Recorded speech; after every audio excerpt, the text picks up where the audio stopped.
முரட்டு பொம்பளையாக இருக்க போய் தானே 3 வயசில் பள்ளி கொடுத்து அனுப்புதா? என்னென்னடா பிள்ளை சேட்டை பண்ணான் வீட்டில் இருந்துங்க. அப்போ ஏன் பெத்த? அவன் பெற சொல்லி உனக்கு பெட்டிஷன் போட்டானா? உனக்கும் அவன் வீட்டுக்காரனுக்கு லெட்டர் போட்டானா அந்த பையன்? வருகிற ஜனவரி மாதம் 10ஆம் தேதி உங்கள் வீட்டில் பிறக்கலாம் என்று நான் முடிவெடுத்திருப்பதனால் அதற்குரிய ஏற்பாடுகளை இப்படியே துவங்க வேண்டுமா கேட்டுக்கொள்ளுன்னு அவன் கேட்டானா? கொழுப்பெடுத்து பெத்து போட்டு ஆலமரத்துக்குள்ளே பிள்ளை நிற்கான் ஆட்டோவுக்கு. ஒரு இட்லி கூட சாப்பிடல. நான் என்ன கேட்கேன், குழந்தைன்னா சேட்டை பண்ணத்தனமாக குழந்தை பிறந்திருக்கு. ஒரு 5 வயசு வரை சேட்டை பண்ணட்டுமே. நாங்களாம் அந்த காலத்தில் ட்ராயர் போட்டால் தாத்தா அவுத்து விட்ருவார். போகல காத்தாட அலையிலம்பார். இப்போ 3 மாத பையலுக்கு ஜட்டி. அவன் என்ன பாலியல் வன்முறைக்காக போகிறான் 3 மாத பையா? என்ன அயோக்கியத்தை நம்முடைய சண்டாடிகளா. அதில் வேறு அதுக்கு இன்னொன்று வேறு, அது என்ன ஒன்று மாற்றான தம்பி, என்னது டயஃப்ராம். அது அந்த கேமரா அதுக்கு பின்னாலே போகுது, அந்த பிள்ளை பின்னாலே. அது இப்போ 7 லிட்டர் பிடிக்கிற மாதிரி வேறு தயார். அதுக்கு இன்ஜினியர் இருப்பான் போல தெரியுது. நமக்கு என்ன அளவு தெரியுது. பிள்ளைகள்லாம் சீரழிதியா நாட்டில். நாங்களாம் 5 வயசு தான் பள்ளிட்டு போனோம். நாங்களும் படித்தோம். நாங்களும் பெரிய ஆளாக தான் ஆகிட்டோம். போட்டுமே 5 வயசுக்கு போட்டுமே. அது அந்த பள்ளிக்கூடத்தை கருவிலேயே இங்கிலீஷ் சொல்லிக் கொடுப்போங்க. அண்ணே ஒருத்தன் அவர் விளம்பரம் போடுறானே டிவியில், கருவிலேயே இங்கிலீஷ் நாடே விளங்க மாட்டீங்கடா. என்ன அநியாயம். பாரதி வெளியேந்து வாரான் கடையத்தில். செல்லம்மா வெளியே உட்காந்துருக்கான் மகா. அவன் இயல்பான வந்தவனே விளையாடலையா அப்படிங்கிறான். இல்லை அம்மா பூச்சாண்டி இருக்கான்னு சொன்னால் மாடிக்கு போகாதன்னா, அதான் நான் விளையாடலைங்கிறான். தூக்கிட்டு போய் மாடிலாம் காட்டுறான். பூச்சாண்டின்னு ஒன்று கிடையாது. அப்புறம் 2 கண்ணன்னு சொல்லுவாங்கப்பா. ஆனால் நம்ம ஆட்கள் அறிவாளி. 2 கண்ணனா மனுஷனை தான். மனுஷன் பூச்சாண்டின்னு தெரிஞ்சு வச்சுருந்துருக்கான். அந்த இவனை தான் பூச்சாண்டி ஆப்பாம்னு சின்ன பிள்ளை அப்போ மிரட்டுவாங்க. அதெல்லாம் சொல்லிவிட்டு அப்போ தான் ஓடி விளையாடு பாப்பா பாடுறான். ஓடி விளையாடு பாப்பா. அடுத்த வரி தான் நம்ம ரொம்ப கவனிக்கணும். ஓய்ந்திருக்கலாகாது பாப்பா. இந்த ஈஸ்வரில் சாஞ்சிட்டு இந்து படிக்கிறவன் பூரா தானே அந்த நாட்டை கெடுக்கிறதே. வெளியே வரமாட்டான், ஓட்டு போட மாட்டான், ஒன்றும் செய்ய மாட்டான். கீழே படிச்சுட்டு வாட் ராம் சேசுன்பான். அவனெல்லாம் கொண்டுடும், தூக்கி போட்டு மிதிக்கணும் அவனுடையெல்லாம். அதை சொன்னான். ஓஞ்சிட்டா அவ்வளோதான். ஓய்ந்தவனுடைய சிந்தனை போனால் நாட்டிற்கு கேடுதல். எவன் உழைக்கிறானோ அவன் பேசலாம். அதான் குழந்தைக்கு சொன்னான் ஓய்ந்திருக்கலாகாது பாப்பா. கூடி விளையாடு பார்ப்பான். நான் ஒரு பணக்காரன் வீட்டுக்கு பாம்பேயில் கூப்பிட்டு போயிட்டான். ஒத்தியில் உட்காந்து சீட்டு விளையாடுறான் சார் அவனை. ஏன்னா எல்லாம் வீட்டுக்காரையாவது சேர்த்திக்கேன்னு. அவள் தான் பாதி சொத்தை இதிலே வாங்கிட்டாங்க. அவள் பெரிய இன்டெலிஜென்ட் போல். அப்புறம் அவள் என்னோட பிரிட்ஜ் விளையாடணும். அப்போ சொன்னால் பிரிட்ஜெலாம் எப்படியா படிச்சிங்கன்னு. இது வராதுன்னு ஒருத்தன் எனக்கு சொன்னான். அதனால் படித்தேன். என்கிட்ட எவனா ஏதாவது வராதுன்னு சொன்னால் அது படிச்சிடுவேன். எப்படி வராது? முயற்சி பண்ணணும். முயற்சி பண்ணாமல் வந்துடும்.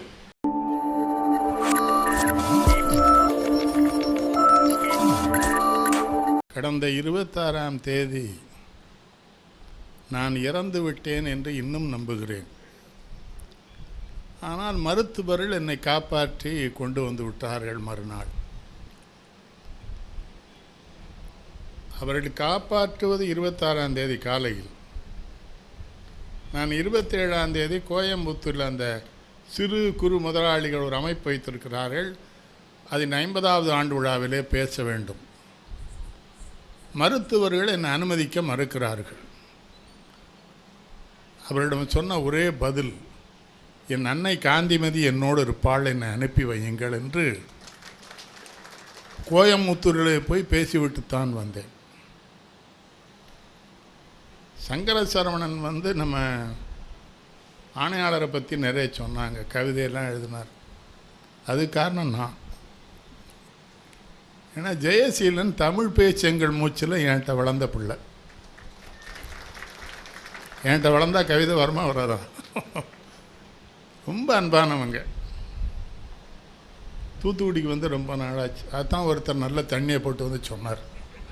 எல்லோரும் தான் அன்பாக இருக்கான் என்கிட்ட. நான் என்ன பண்ண முடியும்? அவன் குடிச்சிட்டான். என்னை பார்க்கும்போது மகிழ்ச்சியாக இருக்கணும்னு நினச்சிட்டு குடிச்சிருக்கான். தப்பாக ஒன்றும் குடிக்கலாமே. அவனை என்ன பண்ண முடியும்? இன்றாள் முகத்தையும் இன்னாதால் மற்றன் சான்றோர் முகத்துக்கு அழின்னு நான் வள்ளுவேன். பெத்தவ பையன் திருடிட்டா பொறுத்துக்கிடுவானா, கொலை பண்ணா கூட பொறுத்துக்கிடுவானா, குடித்தா என்ன பண்ண சொல்றீங்க? வள்ளுவர் இருந்தால் அவரே கூட்டு போயிடுவான்னு போகணும். ரொம்ப மோசமான பேர். நான் குடிக்கலைன்னு நாடே வருத்தப்படுதே. நான் எல்லோருக்கும் போகிறேன். அந்த பணக்காரன் இருக்கான், பெரிய ஆட்கள்லாம் வர்றான், ரூமுக்கு வருவான். ஒருத்தன் ரூம்லேருந்து எல்லாத்தையும் விரட்டுறான் ஈரோட்டில் ஒருத்தன். எனக்கு என்னன்னே புரியல, ஏன்டா எல்லாரையும் விரட்டுறான்னு. கடைசியில் கட்டிலுக்குலேருந்து ஒரு பாட்டில் எடுத்துட்டான், நம்ம ரூமுக்குள்ளே வச்சுருக்கான். என்னென்னது ரம்மியா அப்படின்னா, ஆமாம் இது எதுக்கு எடுத்தேன்னு. 3 மணி நேரம் பேசுகிறீங்களே, குடிப்பீங்களாங்க. இதில் 3 மணி நேரம் பேசுகிறதே குடிக்காமல் இருக்கிறதுனால தான். குடித்தா 1 மணி நேரத்துக்கு மேலே பேச முடியாடா முட்டாப்பையில், வெளியே போ. ரொம்ப சங்கடப்பட்டு மில்ட்ரி ரம் வாங்கிட்டு வந்திருக்காங்க. நான் சொன்னேன் அவன்கிட்ட. அப்போ கேட்குறாங்க கடைசியில், பீரு கூட குடிக்க மாட்டீங்களாங்க. பீர் என்ன மோரால? சித்தா மருத்துவம் சொல்லுது, மோரை தயிராக சாப்பிட்றாத, நல்ல தண்ணி விட்டு நீராக்கி சாப்பிடு. அதுக்கு தான் நம்ம ஊரில் நீர் மோர்னு விடுவான். இப்போ விடுறாங்களா இல்லையான்னு தெரில. ஆனால் டாஸ்மாக் எல்லா பக்கமும் இருக்குது. அவன் அன்பாக வரும்போதே எனக்கு பயமாயிட்டு. என்னமோ நான் அரசியலில் இருக்கும்போது நான் ரொம்ப பட்டிருக்கேன். ஃபுல்லாக தண்ணியை போட்டு நம்ம கழுத்தில் மாலையை போட்டு வருங்கால அமைச்சர் அவர்களேன்னு ஸ்டேஜ் பூரா சுற்றி இழுத்துட்டு போவான். அவன்கிட்ட தப்ப முடியாது. அவனுக்கு மாலை மட்டும்தான் தெரியும் நம்மளை. இங்கே யாராவது குடிக்கிறவங்க இருந்தால் அவங்ககிட்ட என்னுடைய தாழ்மையான வேண்டுகோள், நீங்கள் எந்த வயசில் இருந்தாலும் உங்கள் காலில் விழுந்து கேட்டுக்கிறேங்க, அதை விட்டுருங்க. ஈரோட்டில் ஒரு கூட்டத்தில் சொன்னேன், குடிக்கிறவனுக்கு ஒன்றேன்னு சொல்கிறேன்ப்பா, டெய்லி நீ குடிக்கிற செலவு என்னன்னு உனக்கு தெரியல, அதை மிச்சப்படுத்தினேன்னா உங்கள் அம்மாவுக்கும் வீட்டுக்காரிக்கும் சேலை எடுத்து கொடுங்க, வேண்டாம் மாதம் 2 கூடன்னு. அடுத்த வருஷம் போயிருக்கும், ஒரு ஏழை தொழிலாளி என் பக்கத்தில் வந்து நிற்கிறான், ஒரு 10 ரூபாய் கையில் வச்சுருக்கான். ஸ்டாலின் குணம் சேர்னு கூட நிற்கிறார். என்ன கண்ணுன்னு, நான் உங்களை அப்பான்னு கூப்பிடலாமா? நான் ஏற்கனவே உனக்கு அப்பா தான், அது உனக்கு தெரியல, வாடா. ஆனால் அந்த 10 ரூபாய் என்கிட்ட கொடுத்தான். என்னன்னு, நீங்கள் சொன்னதுலேருந்து குடியை விட்டுட்டேன், ரொம்ப மகிழ்ச்சியாக இருக்கேன்ப்பா, வருஷம் அம்மாவுக்கும் என் வீட்டுக்காரிக்கும் 6 சேலை எடுத்து கொடுக்கேன்னா. அப்போ பேசியில் வெற்றி அடைய முடிகிறதுன்னு தெரியும். ஒன்று. இன்னொன்று என்ன பண்ணேன், பெண்கள்கிட்ட சொன்னேன், இந்த உங்கள் வீட்டுக்காரன் அரசு அதிகாரியாக இருந்தால் சம்பளத்தை விட ரூபா கூட கொண்டு வந்தால் அந்த பேரை வெளியே நிறுத்திடுங்க. அது ஒரு பிள்ளை ரெவென்யூ இன்ஸ்பெக்டராக போட்டுக்காரன் வெளியே நிறுத்திட்டு போல, ரொம்ப அசிங்கப்படுத்திட்டு போல, அந்த பேர் சூசைட் பண்ணிட்டான். எனக்கு ரொம்ப சங்கடமாயிட்டது, வாழ்க்கையே போயிடுதுன்னு பயந்து போகிறேன். அவன் கூப்பிட்டு சொல்ல, அப்பா அவன்கிட்ட யாரும் சொன்னாங்களோ? ஆமாப்பா, இதெல்லாம் பற்றி கவலைப்படாத, நான் அப்போ சந்தோஷமாக இருக்கேன். நான் அசிங்கப்படாத வாழ்க்கை வாழ்வதற்கு நீ தான்ப்பா வழிகாட்டினா. ஒரு அசிங்கம் அவன்கிட்டேருந்து விலகிட்டேன். பெண்கள்கிட்ட சொல்கிறேன், இப்படிலாம் பெண்கள் சொல்லணும்னு பாடின ஒரே ஒருத்தன் இந்த மண்ணில் தான் பிறந்தான். அவனுக்கு பேர் பாரதி. அவன் தான் முதல்ல எழுதுகிறான் பெண்களை பற்றி. திருமணமான பெண் இவன் வேண்டாம் என்று சொன்னால் அந்த கணமே விலகி வாழ அனுமதி, நீதிமன்றம் வேண்டாங்க. அப்போமே போயிருந்து விட்டுட்டு விடுறானா?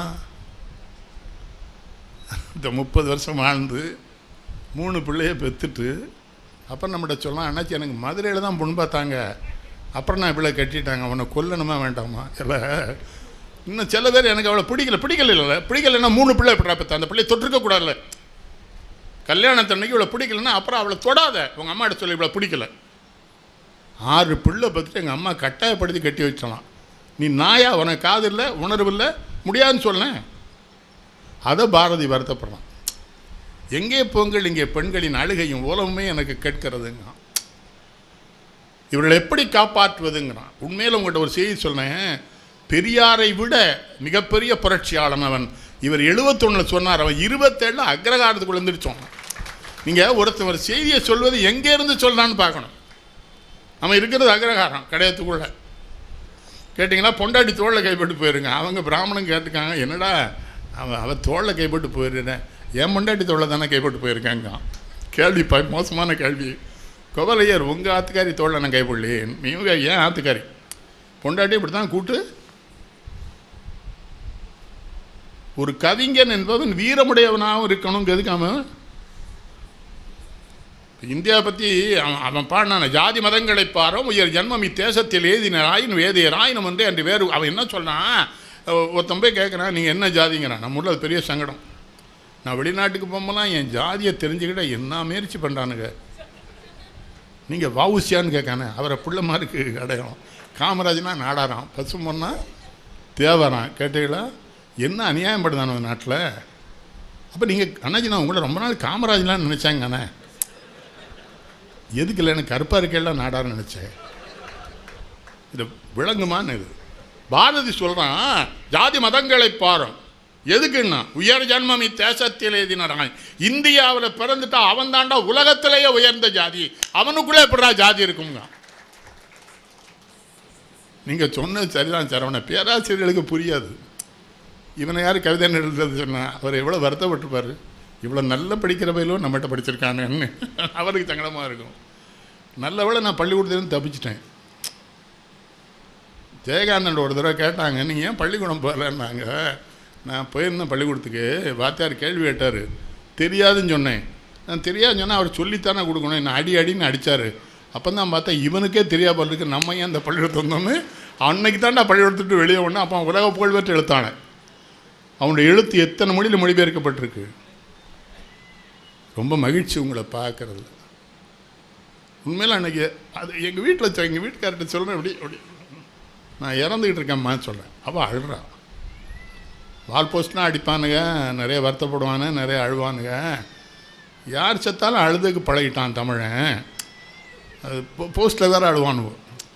இவர் அப்படி போயிட்டு எப்படி அந்த எதெல்லாம் கவிதை எழுதணும்னு நினச்சாலும் அந்த நாய் பூரா என்னை கண்டு கவிதை எழுத பயந்தவன் பூரா கவிதை எழுதுவான். நான் செத்தக்க போகிறேன், எனக்கு இந்த துன்பம்லாம் எனக்கு வரும் அப்படின்னு அவள் சொல்ல. என்னங்க அப்படி பேசுகிறீங்கன்னா மறுநாள் சுபானி கேட்குறாரு, உங்களை கொண்டு அட்மிட் பண்ணியிருக்குமா? நான் ரொம்ப பயந்தன் தலைவரை, இப்போ வந்துட்டீங்க. அப்போ சிவராமகிருஷ்ணன் சொன்னார், காந்திமதி அவனை விட மாட்டா, கூட்டு போயிடுவா 2ஆம் நாளுன்னு. அதான கடவுளை நம்புங்கள். நம்ம சாமி கும்பிட்றோமா சரவணே? 500 ரூபா பேட்டா செருப்பை வெளியே விட்டுட்டு பிள்ளையாரை கும்பிடவே மாட்டேங்கானே. செருப்பு நினைவிலே பிள்ளையாரை நிற்கான். இந்த கரத்தனை யானை முகத்தனை இந்த நிழம்பிறை போதும் எயித்தனை எல்லாம் செருப்பு இருக்காமப்பில். ஒன்றெல்லாம் பிள்ளையார் சொல்லார், அந்த நாயை செருப்பாலே அடிச்சு அனுப்பாங்க, என்ன கும்பிட மாட்டான். உங்கள்கிட்ட கேட்குறேன், நீங்கள் சாமி கும்பிட்றலாம் எதுக்கு? அத்திவரதருக்கு 10 கோடி ரூபா வசூல்னா எல்லாரும் ஏதோ எதிர்பார்ப்பில் தான் உண்டியலில் போட்டிருக்கீங்க. பாதை தெரியுதுமான்னு அந்த காலத்தில் கம்யூனிஸ்ட்கள் ஒரு படம் எடுத்தான். ஒரு பிச்சைக்காரன் உண்டியல் பக்கத்தில் இருப்பான். ஒருத்தன் வந்து 4 அணா போட்டுப்பான் உண்டியலில். 4 நாள் கழித்து வரும்போது 2 அணா போடுவான். அந்த பிச்சைக்காரன் சொல்லுவான், கஷ்டம் அதிகமாகிட்டு போட்டு கேட்பான். கஷ்டம் வேண்டத்தக்கதறிவோனி வேண்டமனதும் தருவோனி வேண்ட மயில் மாலை கறிவோனி வேண்டிய மாணிக்கவாசர் சொல்கிறார். கடவுள்கிட்ட போய் எதுவும் கேட்டுறாத, நீ பிறக்கும் பொழுது இங்கே தான் பிறக்கணும், இன்னும் வீட்டில் பிறக்கணும், இன்னும் ஆகணும், இன்னும் பதவிக்கு போகணும், இப்படிலாம் இருக்கணும்னு அவன் எல்லாம் சரி பண்ணி தான் அனுப்புகிறான். கேட்டால் அதெல்லாம் மாற்ற மாட்டான். அவன் கேட்காதங்கிறார். பூரா வேண்டுதல் தானே. சத்ரு சம்ஹார யாகம்னு திருப்பதியில் நடத்துகிறான். நான் சொன்னப்போ வெங்கடாஜலபதி என்ன கூலிப்பட தலைவனால எப்படிலாம் நம்ம முட்டாளாக இருக்கோங்கிறேன். இறை வணக்கம் தான். இப்போ திருமூலர் 3000 வருஷம் இருந்தான்னு நம்ம பெரியவங்க சொல்லிட்டாங்க. இப்படிதான் அந்த ஐஏஎஸில் அதை கேட்பாங்கன்னு அந்த ஆள் எதிர்பார்த்துக்க மாட்டாளா? மீனாட்சி சுந்தரம் அவர் போய் நிற்கிறாரு. ஐஏஎஸில் வித்தியாசமாக பேர் சொன்னால் ரசிப்பாங்கள்ல சரவணன். எத்தனை வருடம் இருந்தார் திருமூலர்? அவர் இருந்த வருடம் இருந்தார், முடிஞ்சு போச்சு. என்ன கேள்விகளுக்கு அப்பாற்பட்டது. நீங்கள் திருமூலரையே ஜாதியில் சங்கடப்படுத்துவானுங்க. அது ஒரு இடையர், ஒரு கோனார் பையன் தான் பாடினார். இவங்க என்ன பண்ணாங்க, கடைசியில் இந்த ஒரு செத்துக்கு அந்த பிணத்துக்குள்ளே ஒரு ஐயர் நுழைஞ்சு பாடினாருங்க. இதை எங்கே போய் சொல்ல? நான் அவன் பாடினாலும் அப்போ சொன்னால் வருத்தப்படுவாங்க. ரொம்ப நிறைய உண்மைகளை தான் அவன் சொல்லியிருப்பான். சிவவாக்கியர் பிராமணன், அவன் கடுமையாக பல விஷயங்கள் சொல்லிடான். ரொம்ப சொல்கிறான் அவன். பண்டு நான் பறித்தெறிந்த பன்மலர் இளத்தனை பாடிலே செபித்து விட்ட மந்திரங்களத்தனை மிண்டனாய் தெரிந்தபோது இறைத்த நீர்களத்தனை மீளமும் சிவாலயங்கள் சூழ வந்ததத்தனை அண்டர்கோன் இருப்பிடம் அறிந்து உணர்ந்த ஞானிகள் பண்டறிந்த பார்மை தன்னை யார் அறிய வல்லரே விண்ட வேத பொருளை என்று வேறு கூற வகையிலா கண்ட கோயில் தெய்வம் என்று கையெடுப்பதில்லைங்க. பார்க்குற கோயிலெல்லாம் கும்பிட்ட முட்டாத்தனத்தை நான் இதுவரை பண்ண, இனிமேல் கோயிலை கும்பிட மாட்டேங்கண்ணே. இந்த முத்தாரம்மன் கோயிலுக்கு என்ன வேஷம்லாம் போட்டு வரானுவா? டிவி சிட்டியில் முன்னால் ஒருத்தன் ஓட்டுறான், பின்னால் ஒரு சாமி இருக்குது. வரும்போது பார்த்தே வந்தேன். இங்கே எல்லாத்திலையும் இவங்களுக்கு என்ன அச்சத்தின் பார்ப்பட்டு வாழுகிறார்கள். அதை எதிர்த்து பாட வந்தவன் தான் பாரதி. பாரதி காலத்துக்கு முன்னால் நம்ம புலவர்கள் பூரா பட்னியாக இருந்திருக்கான். நம்ம புலவர்களை பட்னி போட்டிருக்காங்க இடையில. அப்போ தான் அந்த மடல்கள் உலாக்கள் பிரபந்தங்கள்னு மன்னர்களை ஒரு மன்னன் வந்து ஊருக்குள்ளே வந்தால் ஊரில் இருக்க பொம்பளை பூரா அவனை பார்க்க வெளியே வந்துடுவான். நம்ம புலவனை பாடியிருக்கான் சோத்துக்கு இல்லாமல். பாடினா தான் மன்னன் சோறு போடான். ஏன்னா சோறு அரண்மனையில் இருக்குது. நீங்கள் அதை தான் பல போய் சொல்லியிருக்கணும். கலிங்கத்து பரணியில் முதல் வீரம் புறப்படும் போது ஒரு பனம்பழத்தை போட்டு போயிட்டானோ. அந்த படையில் கடைசி வீரன் வரும்போது அது மனமாகி அதுலேருந்து பனம்பழம் பறித்து சாப்பிட்டானா. எவ்வளோ பெரிய போய் சரவணன் இது. அந்த காலத்தில் இவ்வளோ ஜனத்தொகை உண்டா? அதுவும் தமிழ்நாட்டுக்குள்ளே ஒரு புலவம் படுற இடத்துல அவ்வளோ ஜனத்தொகை இருக்குமா? அப்போ போய் தானே அதுக்கு உடனே இலக்கணம் வச்சுருக்கான், உயர்வு நவிர்ச்சி அணின்றுவான். உயர்வு நல்ல கவிதை, அந்த கவிதை மனசுக்குள்ளே கிடக்கு. ஐஎஸில் சொன்ன கவிதை உண்மை தானே. 20 நிமிஷம் அந்த பொம்பளை வர முரட்டு பொம்பளைங்கிய என்ன சொல்றிய? எந்த ஊர் அவளுக்கு? ஹரியானா. சரி சரி, அங்கேயும் முரட்டு பொம்பளை இருப்பா போல. என்ன நமக்கு அதாவது இங்கேயும் இருக்காங்க. முரட்டு பொம்பளையாக இருக்க போய் தானே 3 வயசில் பள்ளி கொடுத்து அனுப்புதா? என்னென்னடா பிள்ளை சேட்டை பண்ணான் வீட்டில் இருந்துங்க. அப்போ ஏன் பெத்த? அவன் பெற சொல்லி உனக்கு பெட்டிஷன் போட்டானா? உனக்கும் அவன் வீட்டுக்காரனுக்கு லெட்டர் போட்டானா அந்த பையன்? வருகிற ஜனவரி மாதம் 10ஆம் தேதி உங்கள் வீட்டில் பிறக்கலாம் என்று நான் முடிவெடுத்திருப்பதனால் அதற்குரிய ஏற்பாடுகளை இப்படியே துவங்க வேண்டுமாய் கேட்டுக்கொள்ளுன்னு அவன் கேட்டானா? கொழுப்பெடுத்து பெத்து போட்டு ஆலமரத்துக்குள்ளே பிள்ளை நிற்கான் ஆட்டோவுக்கு. ஒரு இட்லி கூட சாப்பிடல. நான் என்ன கேட்கேன், குழந்தைன்னா சேட்டை பண்ணத்தனமாக குழந்தை பிறந்திருக்கு. ஒரு 5 வயசு வரை சேட்டை பண்ணட்டுமே. நாங்களாம் அந்த காலத்தில் ட்ராயர் போட்டால் தாத்தா அவுத்து விட்ருவார். போல காத்தாட அலையிலம்பார். இப்போ 3 மாத பையலுக்கு ஜட்டி. அவன் என்ன பாலியல் வன்முறைக்காக போகிறான் 3 மாத பையா? என்ன அயோக்கியத்தனம் பண்ணிய சண்டாடிகளா. அதில் வேறு அதுக்கு இன்னொன்று வேறு, அது என்ன ஒன்று மாற்றான தம்பி, என்னது டயஃப்ராம். அது அந்த கேமரா அதுக்கு பின்னாலே போகுது, அந்த பிள்ளை பின்னாலே. அது இப்போ 7 லிட்டர் பிடிக்கிற மாதிரி வேலை தயாரிப்பான். அதுக்கு இன்ஜினியர் இருப்பான் போல தெரியுது. நமக்கு என்ன அளவு தெரியுது. பிள்ளைகள்லாம் சீரழிதியா நாட்டில். நாங்களாம் 5 வயசு தான் பள்ளிட்டு போனோம். நாங்களும் படித்தோம். நாங்களும் பெரிய ஆளாக தான் ஆகிட்டோம். போட்டுமே 5 வயசுக்கு போட்டுமே. அது அந்த பள்ளிக்கூடத்தை கருவிலேயே இங்கிலீஷ் சொல்லிக் கொடுப்போங்க. அண்ணன் ஒருத்தன் அவர் விளம்பரம் போடுறாங்க டிவியில், கருவிலேயே இங்கிலீஷ் நாடு. விளங்க மாட்டிங்கடா, என்ன அநியாயம். பாரதி வெளியேந்து வாரான் கடையத்தில், செல்லம்மா வெளியே உட்காந்துருக்கான் மகா. அவன் இயல்பான வந்தவனே விளையாடலையா அப்படிங்கிறான். இல்லை அம்மா பூச்சாண்டி இருக்கான்னு சொன்னால் மாடிக்கு போகாதன்னா, அதான் நான் விளையாடலைங்கிறான். தூக்கிட்டு போய் மாடியெல்லாம் காட்டுறான். பூச்சாண்டின்னு ஒன்று கிடையாது. அப்புறம் 2 கண்ணன்னு சொல்லுவாங்கப்பா. ஆனால் நம்ம ஆட்கள் அறிவாளி. 2 கண்ணனா மனுஷன் தான். மனுஷன் பூச்சாண்டின்னு தெரிஞ்சு வச்சுருந்துக்கான். அந்த இவனை தான் பூச்சாண்டி ஆகாம்னு சின்ன பிள்ளை அப்போ மிரட்டுவாங்க. அதெல்லாம் சொல்லிவிட்டு அப்போ தான் ஓடி விளையாடு பாப்பா பாடுறான். ஓடி விளையாடு பாப்பா. அடுத்த வரி தான் நம்ம ரொம்ப கவனிக்கணும். ஓய்ந்திருக்கலாகாது பாப்பா. இந்த ஈஸ்டரில் சாஞ்சிட்டு இந்து படிக்கிறவன் பூரா தானே அந்த நாட்டை கெடுக்கிறதே. வெளியே வரமாட்டான், ஓட்டு போட மாட்டான், ஒன்றும் செய்ய மாட்டான். ஹிண்டில் படிச்சுட்டு வாட் ராம் சேஸ்ன்பான். அவனெல்லாம் கொண்டுரும், தூக்கி போட்டு மிதிக்கணும் அவனுடையெல்லாம். அதை சொன்னான் ஓஞ்சிட்டா அவ்வளோதான். ஓய்ந்தவனுடைய சிந்தனை பூரா நாட்டிற்கு கேடு தரும். எவன் உழைக்கிறானோ அவன் பேசலாம். அதான் குழந்தைக்கு சொன்னான் ஓய்ந்திருக்கலாகாது பாப்பா. கூடி விளையாடு பாப்பான். நான் ஒரு பணக்காரன் வீட்டுக்கு பாம்பேயில் கூப்பிட்டு போயிட்டான். ஒத்தியில் உட்காந்து சீட்டு விளையாடுறான் சரவணே. ஏன்னா எல்லாம் வீட்டுக்காரையாவது சேர்த்திக்கேன்னு. அவள் தான் பாதி சொத்தை இதிலே வாங்கிட்டாங்க. அவள் பெரிய இன்டெலிஜென்ட் போல். அப்புறம் அவள் என்னோட பிரிட்ஜ் விளையாடணும். அப்போ சொன்னால் பிரிட்ஜில் எப்படியா படிச்சிங்கன்னு. இது வராதுன்னு ஒருத்தன் எனக்கு சொன்னான், அதனால் படித்தேன். என்கிட்ட எவனாவது ஏதாவது வராதுன்னு சொன்னால் அது படிச்சிடுவேன்.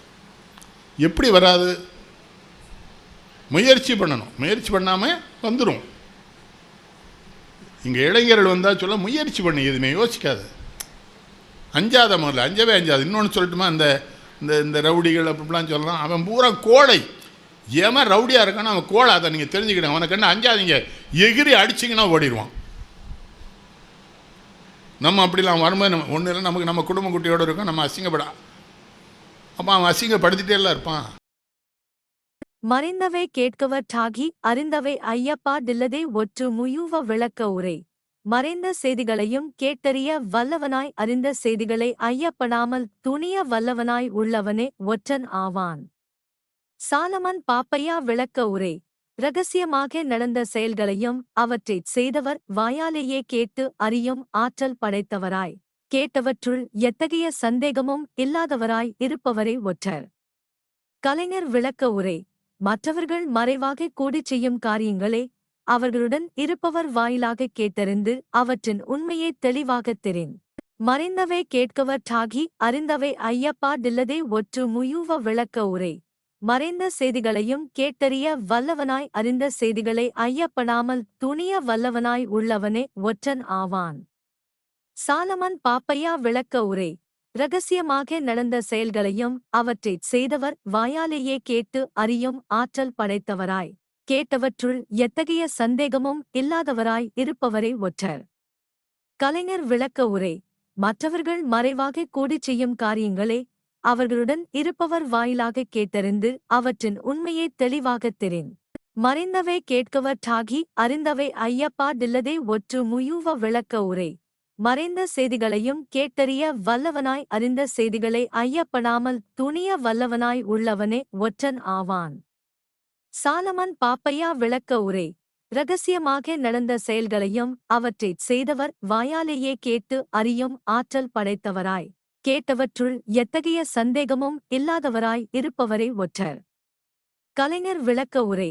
மற்றவர்கள் மறைவாக கூடிச் செய்யும் காரியங்களே அவர்களுடன் இருப்பவர் வாயிலாகக் கேட்டறிந்து அவற்றின் உண்மையைத் தெளிவாகத் தெரின். மறைந்தவை கேட்கவற்றாகி அறிந்தவை ஐயப்பா டில்லதே ஒற்று முயூவ விளக்க உரை. மறைந்த செய்திகளையும் கேட்டறிய வல்லவனாய் அறிந்த செய்திகளை ஐயப்படாமல் துணிய வல்லவனாய் உள்ளவனே ஒற்றன் ஆவான். சாலமன் பாப்பையா விளக்க உரை. இரகசியமாக நடந்த செயல்களையும் அவற்றைச் செய்தவர் வாயாலேயே கேட்டு அறியும் ஆற்றல் படைத்தவராய் கேட்டவற்றுள் எத்தகைய சந்தேகமும் இல்லாதவராய் இருப்பவரே ஒற்றர். கலைஞர் விளக்க உரை. மற்றவர்கள் மறைவாக கூடிச் செய்யும் காரியங்களே அவர்களுடன் இருப்பவர் வாயிலாகக் கேட்டறிந்து அவற்றின் உண்மையைத் தெளிவாகத் தெரின். மறைந்தவை கேட்கவற்றாகி அறிந்தவை ஐயப்பா டில்லதே ஒற்று முயூவ விளக்க உரை. மறைந்த செய்திகளையும் கேட்டறிய வல்லவனாய் அறிந்த செய்திகளை ஐயப்படாமல் துணிய வல்லவனாய் உள்ளவனே ஒற்றன் ஆவான். சாலமன் பாப்பையா விளக்க உரை. இரகசியமாக நடந்த செயல்களையும் அவற்றைச் செய்தவர் வாயாலேயே கேட்டு அறியும் ஆற்றல் படைத்தவராய் கேட்டவற்றுள் எத்தகைய சந்தேகமும் இல்லாதவராய் இருப்பவரே ஒற்றர். கலைஞர் விளக்க உரை. மற்றவர்கள் மறைவாக கூடிச் செய்யும் காரியங்களே அவர்களுடன் இருப்பவர் வாயிலாகக் கேட்டறிந்து அவற்றின் உண்மையைத் தெளிவாகத் தெரின். மறைந்தவை கேட்கவற்றாகி அறிந்தவை ஐயப்பா டில்லதே ஒற்று முயூவ விளக்க உரை. மறைந்த செய்திகளையும் கேட்டறிய வல்லவனாய் அறிந்த செய்திகளை ஐயப்படாமல் துணிய வல்லவனாய் உள்ளவனே ஒற்றன் ஆவான். சாலமன் பாப்பையா விளக்க உரை. இரகசியமாக நடந்த செயல்களையும் அவற்றைச் செய்தவர் வாயாலேயே கேட்டு அறியும் ஆற்றல் படைத்தவராய் கேட்டவற்றுள் எத்தகைய சந்தேகமும் இல்லாதவராய் இருப்பவரே ஒற்றர். கலைஞர் விளக்க உரை. மற்றவர்கள் மறைவாக கூடிச் செய்யும் காரியங்களே அவர்களுடன் இருப்பவர் வாயிலாகக் கேட்டறிந்து அவற்றின் உண்மையைத் தெளிவாகத் தெரின். வினை செய்வார் தஞ்சுற்றம் வேண்டாதாரென்றான் கனைவரையும் ஆராய்வ தொற்று முயூவ விளக்க உரை. தம்முடைய தொழிலைச் செய்கின்றவர் தம் சுற்றத்தார் தம் பகைவர் என்று கூறப்படும் எல்லாரையும் ஆராய்வதே ஒற்றரின் தொழிலாகும். சாலமன் பாப்பையா விளக்க உரை. அரசு பணியாளர் ஆளும் கட்சி அதன் எதிர்க்கட்சியினர் அயலவர் என்று அனைவரின் சோல் செயல் கொண்டு அவர்தம் மனக்கருத்தை அறிபவரே ஒற்றர். கலைஞர் விளக்க உரை. ஓர் அரசில் உளவறியும் ஒற்றர் வேலை பார்ப்பவர்கள் வேண்டியவர் வேண்டாதவர் சுற்றத்தார் என்றெல்லாம் பாகுபாடு கருதாமல் பணிப. வினை செய்வார் தஞ்சுற்றம் வேண்டாதாரென்றான் கனைவரையும் ஆராய்வ தொற்று முயூவ விளக்க உரை. தம்முடைய தொழிலைச் செய்கின்றவர் தம் சுற்றத்தார் தம் பகைவர் என்று கூறப்படும் எல்லாரையும் ஆராய்வதே ஒற்றரின் தொழிலாகும். சாலமன் பாப்பையா விளக்க உரை. அரசு பணியாளர் ஆளும் கட்சி அதன் எதிர்க்கட்சியினர் அயலவர் என்று அனைவரின் சோல் செயல் கொண்டு அவர்தம் மனக்கருத்தை அறிபவரே ஒற்றர். கலைஞர் விளக்க உரை. ஓர் அரசில் உளவறியும் ஒற்றர் வேலை பார்ப்பவர்கள் வேண்டியவர் வேண்டாதவர் சுற்றத்தார் என்றெல்லாம் பாகுபாடு கருதாமல் பணிப. வினை செய்வார் தஞ்சுற்றம் வேண்டாதாரென்றான் கனைவரையும் ஆராய்வ தொற்று முயூவ விளக்க உரை. தம்முடைய தொழிலைச் செய்கின்றவர் தம் சுற்றத்தார் தம் பகைவர் என்று கூறப்படும் எல்லாரையும் ஆராய்வதே ஒற்றரின் தொழிலாகும். சாலமன் பாப்பையா விளக்க உரை. அரசு பணியாளர் ஆளும் கட்சி அதன் எதிர்க்கட்சியினர் அயலவர் என்று அனைவரின் சோல் செயல் கொண்டு அவர்தம் மனக்கருத்தை அறிபவரே ஒற்றர். கலைஞர் விளக்க உரை. ஓர் அரசில் உளவறியும் ஒற்றர் வேலை பார்ப்பவர்கள் வேண்டியவர் வேண்டாதவர் சுற்றத்தார் என்றெல்லாம் பாகுபாடு கருதாமல் பணிப. வினை செய்வார் தஞ்சுற்றம் வேண்டாதாரென்றான் கனைவரையும் ஆராய்வ தொற்று முயூவ விளக்க உரை. தம்முடைய தொழிலைச் செய்கின்றவர் தம் சுற்றத்தார் தம் பகைவர் என்று கூறப்படும் எல்லாரையும் ஆராய்வதே ஒற்றரின் தொழிலாகும். சாலமன் பாப்பையா விளக்க உரை. அரசு பணியாளர், ஆளும் கட்சி, அதன் எதிர்க்கட்சியினர், அயலவர் என்று அனைவரின் செயல் கொண்டு அவர்தம் மனக்கருத்தை அறிபவரே ஒற்றர். கலைஞர் விளக்க உரை. ஓர் அரசில் உளவறியும் ஒற்றர் வேலை பார்ப்பவர்கள், வேண்டியவர், வேண்டாதவர், சுற்றத்தார் என்றெல்லாம் பாகுபாடு கருதாமல் பணிப.